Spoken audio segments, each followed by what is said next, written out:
Get the cake right to the side sex. Leave the fire and the roof style stuff. On it, grind like we're chasing the stars. For mil more to do, Valley, we've come so far. Talk about legends, yeah, we know the score. Ronnie, I'm Bobby, we remember you more. From the highs of the Wembley fight to losing our trousers, still we ignite. Red and white with the pride, we're never gonna bow. Fighting like middlemen, hear the roar now. We're middlemen, we stand up tall. Through ups and downs, we giving it all.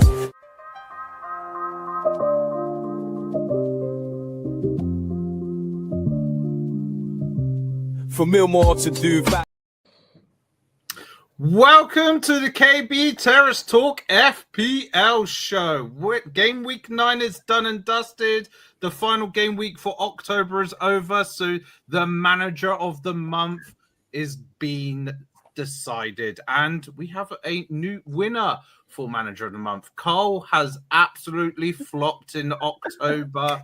We'll get into that in a minute. But we have 4 other panelists here to join me, Merzgoff, on this show. We have got Phil. How are you doing, Phil? I'm absolutely fantastic. We'll be even better when Forest smash Man United tomorrow. Yeah, we also have Sunderland. Dan, how are you doing? I am living the dream, my friend. Fine and dandy. We also have Spurs Luke. Yeah, doing all right, Mers. So? Not too bad. And we also have Glory Hole. How are you doing? Yeah, not too bad. Not too bad. You had actually a good game week for a change, I saw. Not this week, but the week before, yeah. Oh, yeah, you know. You're meant to be the expert, supposedly, going into this season, but it's gone a bit badly for you. But it's been a bit of an interesting week in terms of like who was the highest scorers and stuff, because going into game week 9, I was obviously top of the table looking to get that manager month, but I didn't actually win it. So I'm just going to go through that right now. So in terms of the points, so I finished on 177 points. Bushy came storming up the leaderboard and managed to come third with 173 points. Poor old Phil, he lost out on that spot by 1 point with 172 and fourth. And it was Sunderland Dan who got the manager of the month with 196 points. So quite convincingly in the end, you got it. But to be fair, a lot of people were predicting you to get it as newbie to the league. Yeah, I was absolutely honoured for people to have so much faith in me FPL ability. I'm glad I lived up to people's thoughts, but I was bailed out by Van der Ven in the last game week. Absolute life saviour, because it was a bit of a rough week up until that moment, but we've managed to win manager of the month. We haven't used a chip, so it's a marathon, not a sprint. Very good. Yeah, so you still got 4 chips remaining with 9 weeks to use them up. I've used free hit already. Okay, so 3 chips to use. Yeah.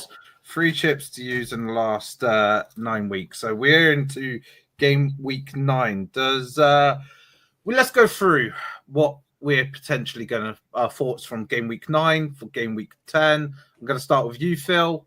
What was your thoughts on game week 9 and what are you planning to do for game week 10? Okay, so my game week 9 wasn't necessarily the most amazing week, and I feel as though if they'd have just grabbed a few extra points, I could have kept hold of that 3rd place from Bushy. I had a bit of a downturn week compared to game week 8, where I got 63 points, did really well overall. I think I had Manoz in the back. I had 4 in the back on game week 8, 3 in the back on game week 9. I only got 41 points last week. Manoz has gone from a 10-pointer to a 2-pointer. What else did I have? Obviously, Haaland on 26 on game week 8, only gave me 4 on game week 9. So a lot of inconsistencies from 8 to 9, and I feel as though had I have maybe gone for the free hit like I was going to, and like I'd chatted about previously, just maybe I might have scraped it, but I didn't. So I'm still intact with 3 of my chips as well. and I am going to hold on to them for just a couple more game weeks before I play my next one. So I'm playing quite tactical on that, and I'm hoping to get some more points. I have dropped out Wow Pedro finally, so he is my free transfer for this week, and I've dropped him out, and I've actually bought Watermelon in this week for Newcastle. Ooh, that's solid. So, this week, I've gone for a 3-4-3. I've got Raya in goal against Burnley, even though I'm back in Burnley this week. I've gone Burn, Virgil, and Munoz at the back. I've got Casado, Rice, Semenyo, and I've kept hold of Doku for now in midfield. And then I've got Ekatike, Haaland, and Watermelon up front as my forward three. So I'm hoping for some big points this week. Very good. Hopefully your November will kick off quite nicely. Luke, what about yourself? So mine's been a couple of interesting weeks. I'd started to actually look from what I thought was going to be a complete reset month of, right, it's over. I'm going to just focus on November. October's a write-off because my bench was an absolute mess. It was red cards and injuries left and right. So now I've managed to get rid of some of the deadwoods. This week specifically, I'm using 2 free transfers. So I've got rid of, I believe, let's double check. Who did I get rid of? I got rid of Ekatike for Sesko. Ooh.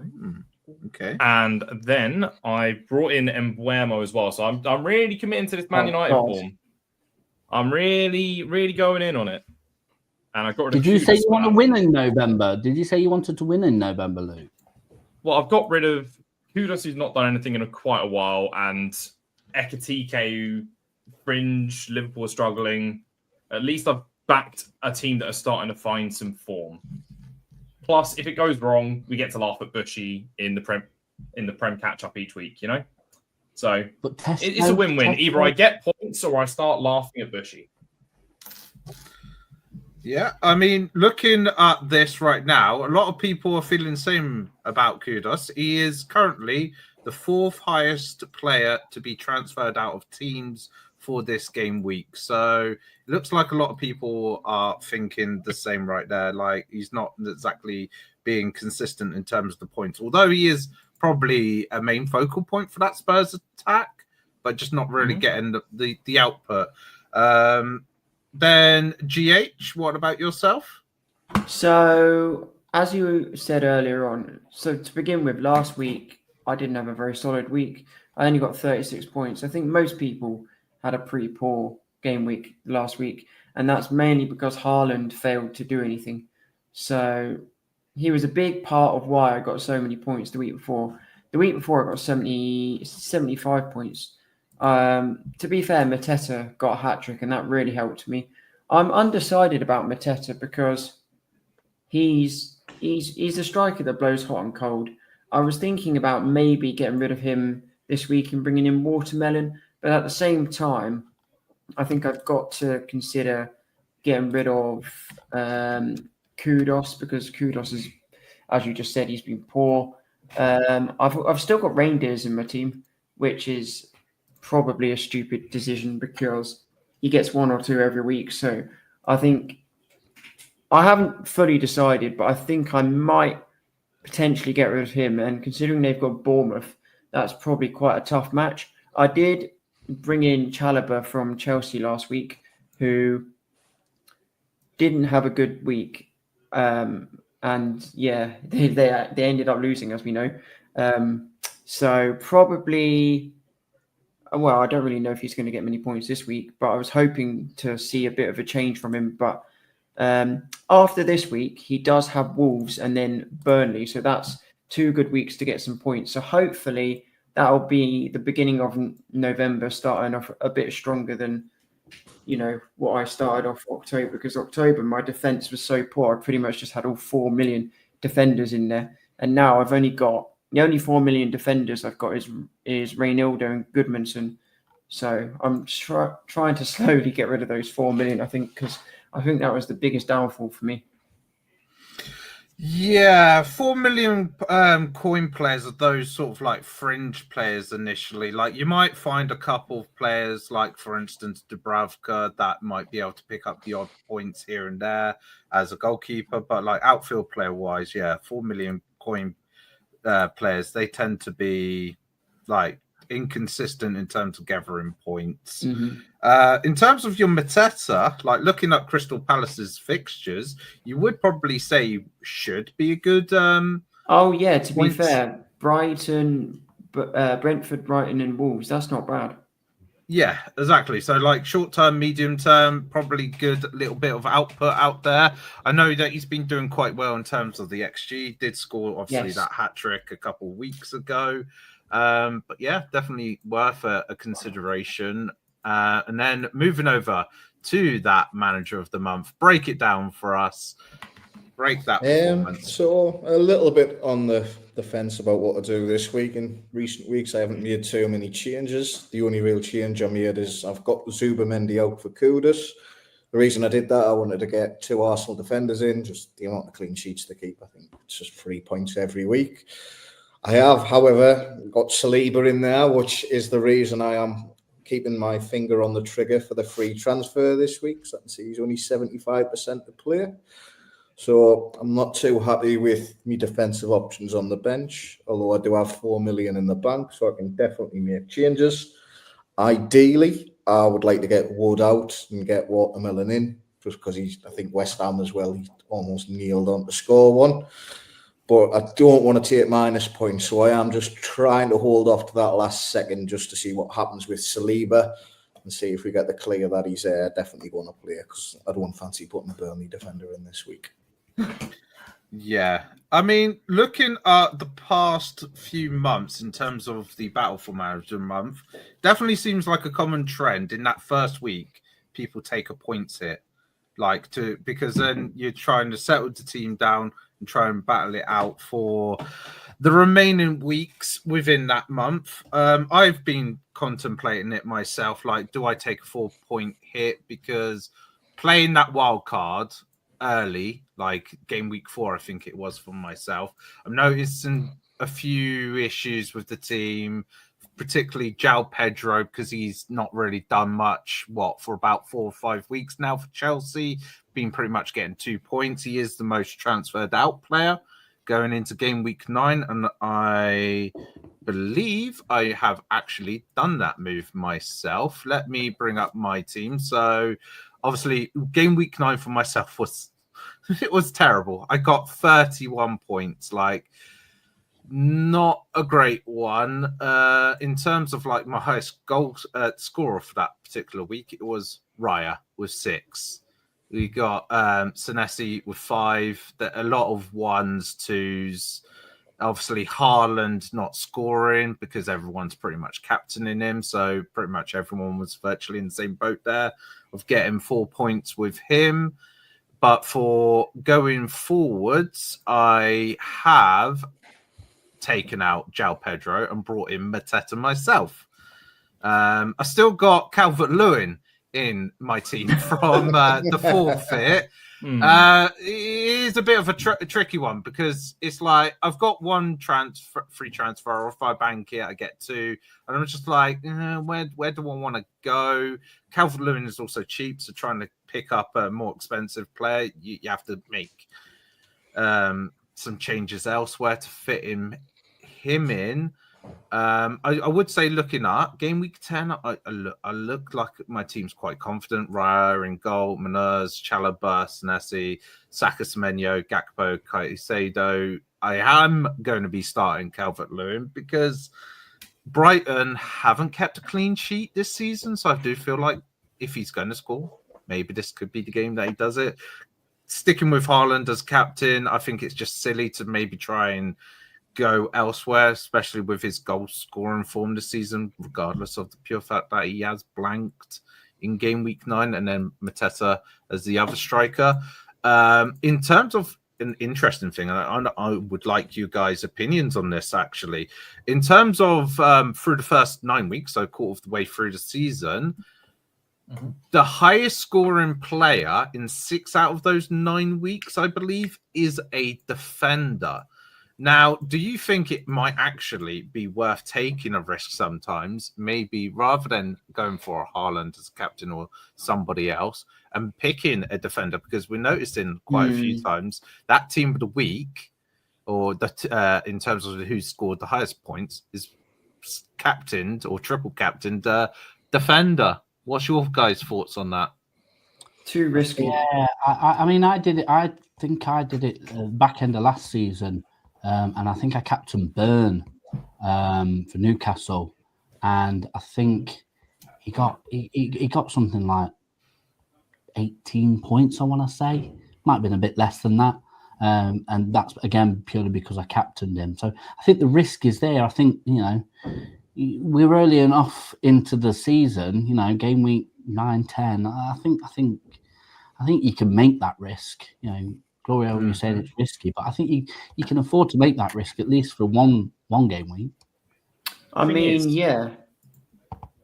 The thing is, though, it's less risky this year with the defensive contribution points flying around. Yeah. Like you've got that as an added bonus. Last season with Burn, it would have been what you've got potentially an assist and a clean sheet for those points. You'd get even more points with defensive contributions. You get a goal. I think in the game he got a goal, an assist, and a clean sheet. That goal. Then that was some pure vision from you. Then, but yeah, defensive contribution points makes that decision easier. Like, if you think that a team will keep a clean, because beforehand, do you think this guy's going to get a clean sheet? Will he be a threat from corners, or is it someone like Trent whipping in crosses constantly, or something like that? It brings it a little bit more balanced into decision making like that. But it does. It's still a tough choice. It is. Good suggestion. I mean, this is my first real season doing FPL. I don't usually do it.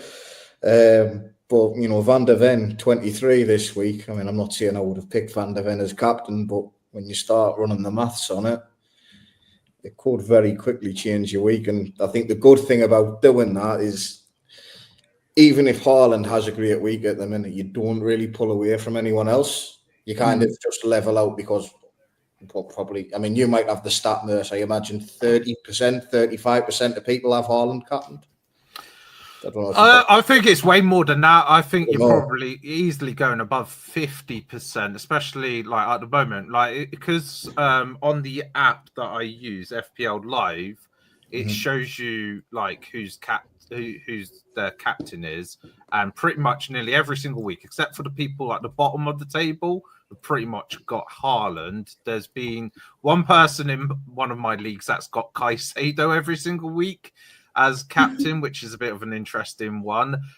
People like Captain Gokares and stuff. I know John, for instance, he captained Ekatike actually for game week 9 instead of Haaland. But made no difference. If you're looking at, say, talking about the DEFCONs and clean sheets, obviously Arsenal, the fact that they've only conceded 3 this season, Gabriel being the highest scoring defender at the moment. Like, yes, Haaland has scored 85 points, but Gabriel has managed to score 68 points. So if you switching it out, if Haaland's playing like a smaller team where you probably might see him scoring a goal like against Burnley, something like that, you pick him as captain. Then if Man City are playing a Liverpool or a Chelsea or something like that, and you're like not too sure if he's going to score that week, then that is a viable option. I definitely feel picking someone like a Gabriel or something as a captain instead. But does that mean you're captaining Gabriel this week then, Maz? No, I said I'm sticking with Haaland because I do feel like he has the opportunity to score against Burnley. I think they won't sit back like Cole was mentioning on our Thursday night show.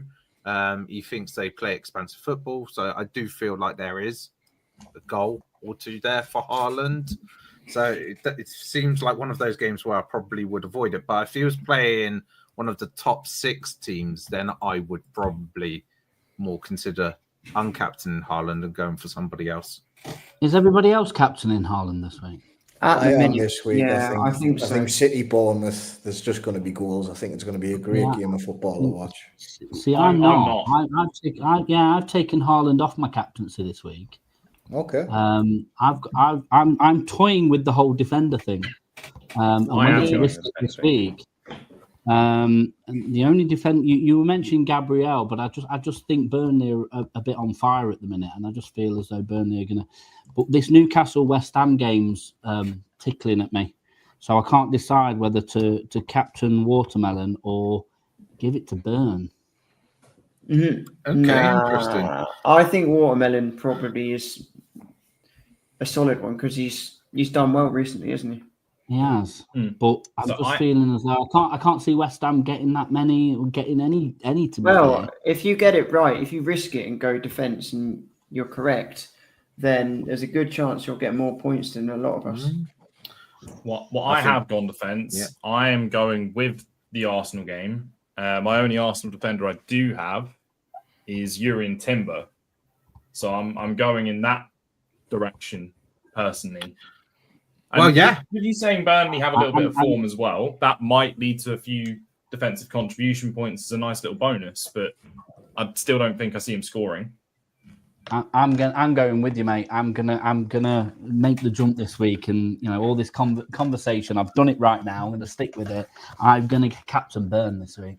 Good luck. Okay, good luck with that. It'll be a great start to week one, or it could be right behind the 8th ball already. It'll be interesting.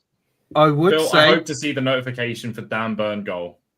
Dan Burn goal, Dan Burn assist, and a clean sheet. That would just don't do that to us, boys. Come on. That would just. Well, thinking back to the Leeds game for Arsenal, like the highest scorer for that game was Timber. Mm-hmm. So, 2 goals, isn't it? 2 goals and an assist, I believe, in that match. 24 points, I think that he got. So that if you get something similar, then you're talking like nearly 50 points right there. If we're lucky enough to see that happen again. Any out there suggestions in terms of transfers for the viewers? Like, have you noticed anybody that you think might be a bit out there, differential, that viewers might be able to pick up for their teams?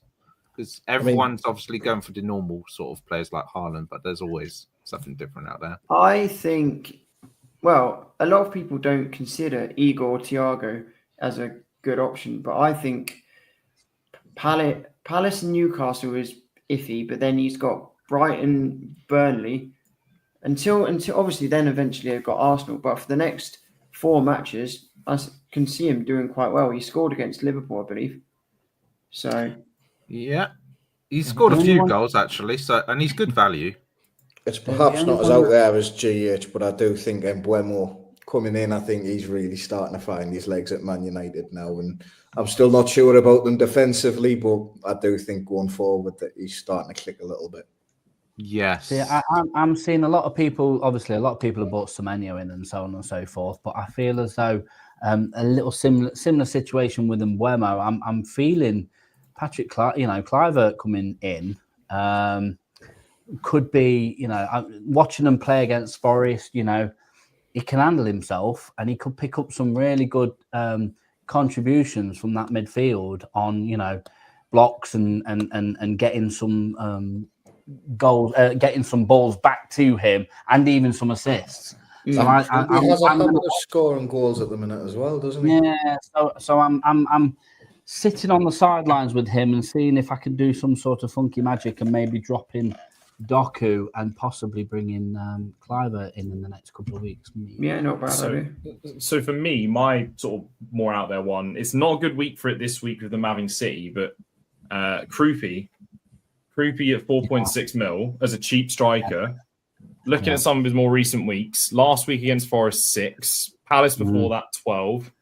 Then he didn't play against Fulham, but he got 6 against Leeds as well. So he is getting a good 60, 70 minutes in a game, and he is getting goals. So that could be, if you're feeling like going the cheap GH 4 million sort of a route, if you want to afford some of your bigger players to get in the team, you can go with that to save some money.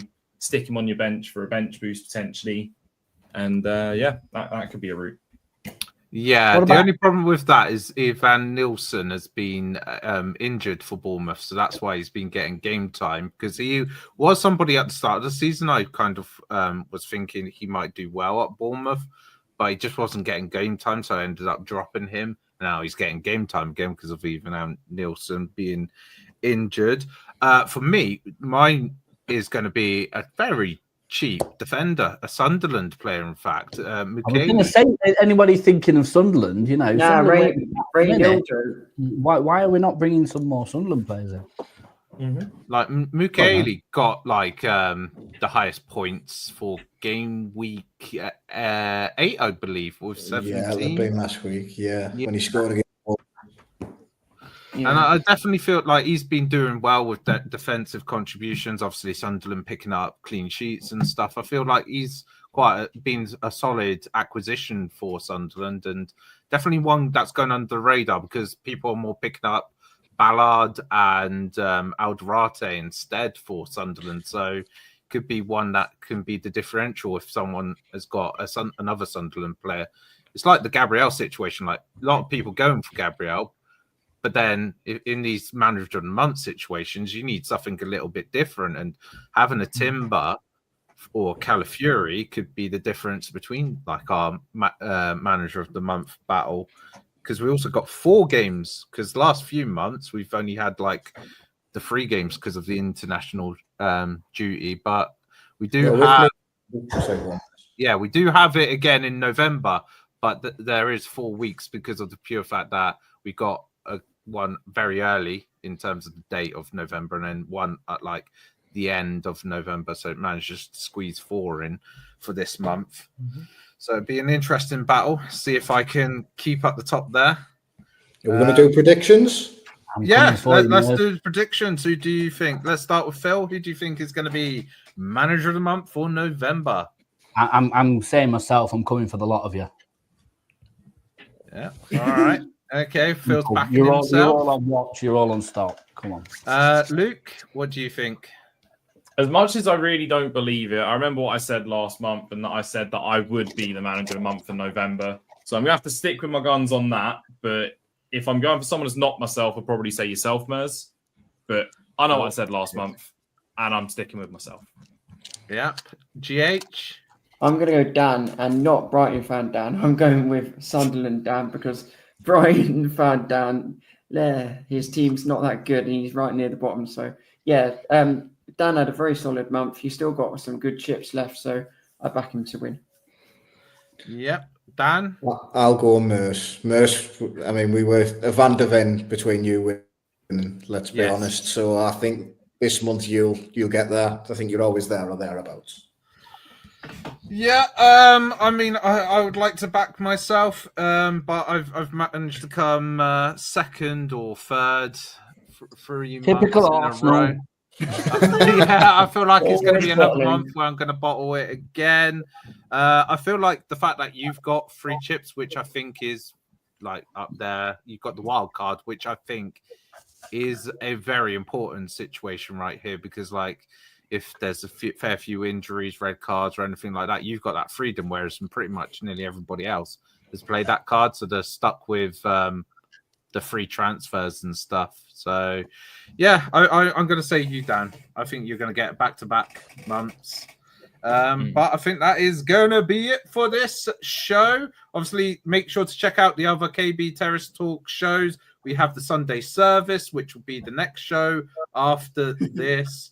On the Sunday night, there is the Monday Night Millers, which is on the Monday night. And then there is the Thursday Prem Talk as well. So make sure to check that out. Make sure to check out all the socials. Follow us on YouTube, Facebook, X, wherever it is. There is pretty much an account for the KB Terrace Talk to follow. So make sure to drop it a follow so that you don't miss out on any other content, whether it's the shorts, the podcast, or anything like that. So make sure to drop them. But that is it. Thank you for watching, and we'll see you all very soon. Bye-bye.